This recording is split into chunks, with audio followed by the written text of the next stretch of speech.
स्वागत है आप सभी का हमारे YouTube चैनल पर।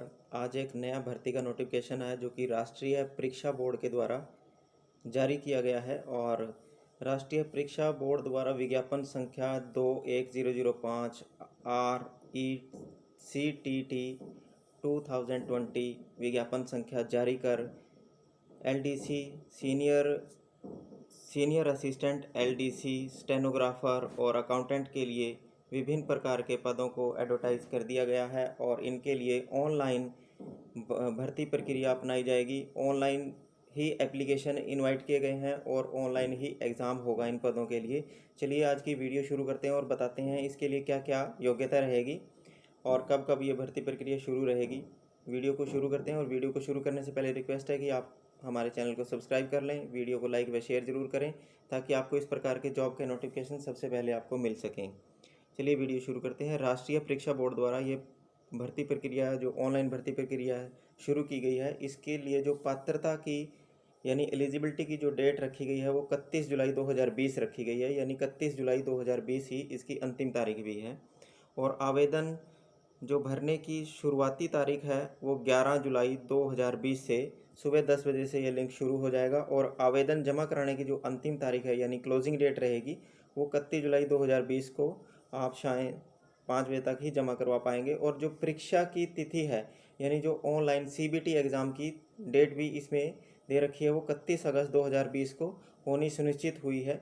चलिए अब जानते हैं कौन कौन से पद निकले हैं। सबसे पहले वरिष्ठ सहायक यानी सीनियर असिस्टेंट का, इसके लिए पे लेवल 7 रहेगा और पदों की संख्या 18 है सीनियर असिस्टेंट के लिए।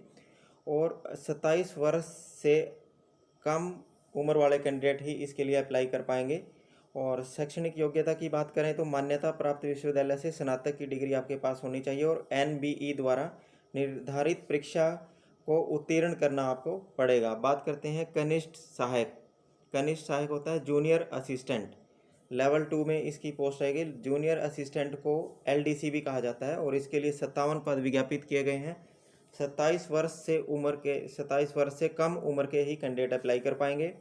और बात करें योग्यता की LDC के लिए, कनिष्ठ सहायक के लिए केंद्रीय या राज्य सरकार द्वारा मान्य प्राप्त बोर्ड या विश्वविद्यालय से वरिष्ठ माध्यमिक यानी +2 की परीक्षा आपने उत्तीर्ण कर रखी होनी चाहिए और Windows network operating system, LAN architecture जैसे कंप्यूटर बेसिक सॉफ्टवेयर पैकेज के उपयोग में आपकी दक्षता यानी निपुणता होनी चाहिए। अब बात करते हैं कनिष्ठ लेखाकार यानी जूनियर अकाउंटेंट।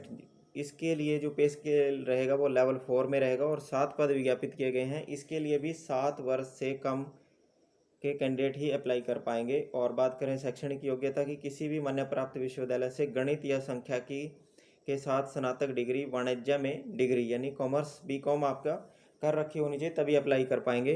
किसी सरकारी संस्थान में लेखा कार्य करने का 3 वर्ष का अनुभव या कंप्यूटर आधारित लेखांकन का ज्ञान भी आपको होना चाहिए तब अप्लाई कर पाएंगे। आशुलिपिक यानी स्टेनोग्राफर, इसका लेवल 2 रहेगा और पद 8 विज्ञापित किए गए हैं। 18 से 27 वर्ष के कैंडिडेट ही अप्लाई कर पाएंगे।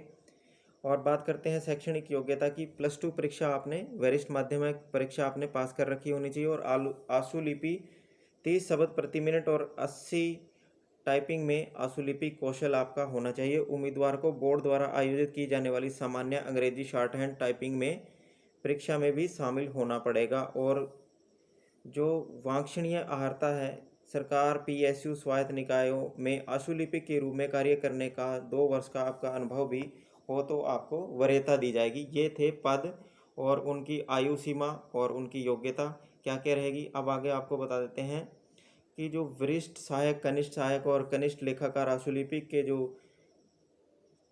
कैटेगरी वाइज यानी जाति वाइज जो कैटेगराइज कर रखा है, 18 पदों में 11 जनरल श्रेणी के हैं, 2 SC के हैं और 1 अनुसूचित जाति, 4 OBC के हैं।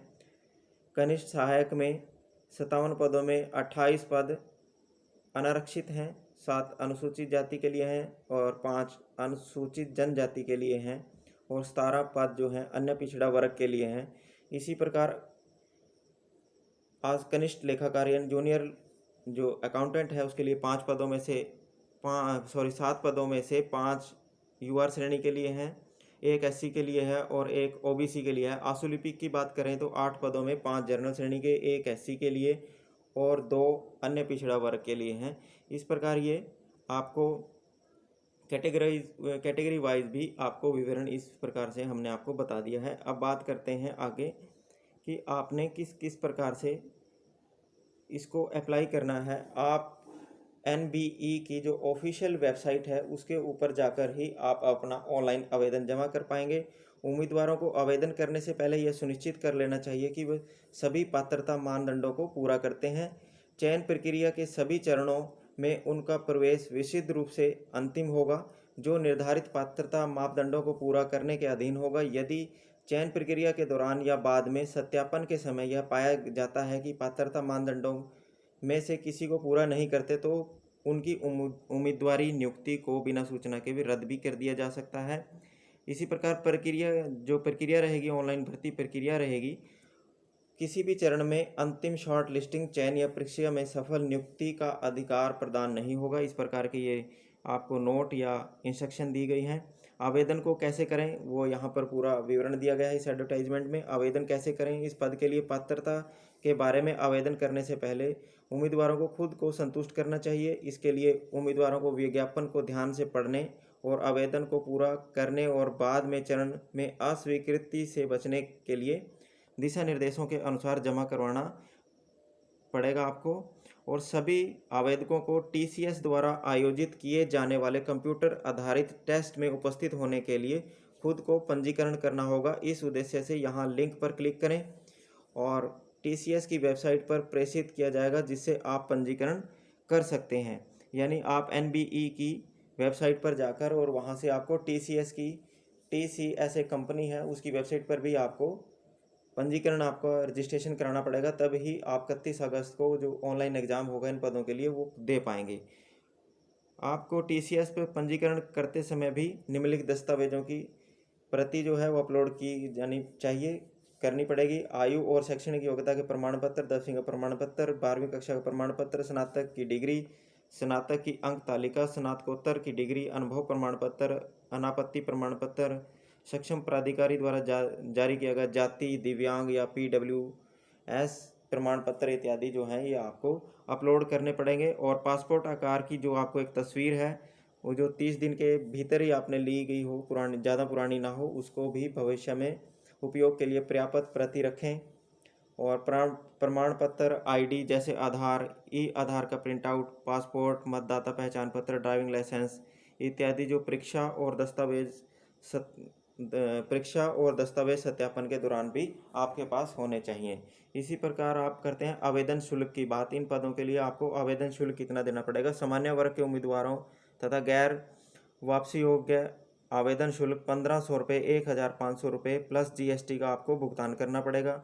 और SC ST PWE ESM ex serviceman OBC इत्यादि के जो महिला श्रेणी के उम्मीदवार हैं इन सभी को 750 रुपये प्लस GST का भुगतान करना पड़ेगा। ये आपको परीक्षा के लिए जो आवेदन शुल्क है वो आपको देना पड़ेगा, तभी आप इन पदों के लिए अप्लाई कर पाएंगे। इसी प्रकार जो भर्ती प्रक्रिया के लिए जो कंप्यूटर आधारित टेस्ट रहेगा उसका सिलेबस आपका इस प्रकार रहेगा। सामान्य बुद्धि और तर्क के प्रति प्रश्न 1 अंक दिया जाएगा और प्रश्नों की संख्या 50 रहेगी। सामान्य ज्ञान के लिए भी 50 अंक आएंगे। गणितीय योग्यता के लिए भी आपको 50 अंक आएंगे और अंग्रेजी समझ के लिए भी आपको 50 अंक आएंगे। कुल मिलाकर आपकी 200 अंकों की यह परीक्षा होगी। इसी प्रकार कनिष्ठ सहायक और आशुलिपि +2 स्तर की परीक्षा होगी। इसमें सामान्य बुद्धि तर्क आएगा 50 अंक का, सामान्य ज्ञान आएगा 50 का और अंक गणितीय योग्यता आएगी 50 की। अंग्रेजी का समझ के लिए 50 अंक का आपका है। कुल मिलाकर 200 अंकों की यह परीक्षा होगी। और परीक्षा की जो अवधि रहेगी वह आपकी 180 मिनट की रहेगी। इस प्रकार आप इन पदों के लिए अप्लाई कर सकते हैं। और अप्लाई करने के लिए आप एनबीई की जो ऑफिशियल वेबसाइट है उस पर जाकर आप अप्लाई कर सकते हैं। आशुलिपि वरिष्ठ सहायक और कनिष्ठ सहायक, कनिष्ठ लेखाकार आशुलिपि के लिए आप ऑफिशियल वेबसाइट पर जाकर आप अपना पंजीकरण कर सकते हैं और अपना आवेदन जमा करा सकते हैं। यदि आपको किसी प्रकार का कोई कमेंट है, आपका कोई प्रश्न है, हमारे वीडियो कमेंट सेक्शन में ज़रूर छोड़ें। और वीडियो के डिस्क्रिप्शन बॉक्स में से आप इस एडवर्टाइजमेंट को डाउनलोड कर पाएंगे और वहां हम आपको एक लिंक भी देंगे, वहां से आप ऑनलाइन अप्लाई भी कर पाएंगे। इसलिए हमारे वीडियो के डिस्क्रिप्शन बॉक्स को ज़रूर देखें। यदि आपके पास कोई कमेंट है, कमेंट सेक्शन में ज़रूर छोड़ें। मिलते हैं, तब तक आज की वीडियो में बस इतना ही। मिलते हैं अगली वीडियो में नए जॉब नोटिफिकेशन के साथ। तब तक के लिए नमस्कार, जय हिंद, जय भारत, धन्यवाद।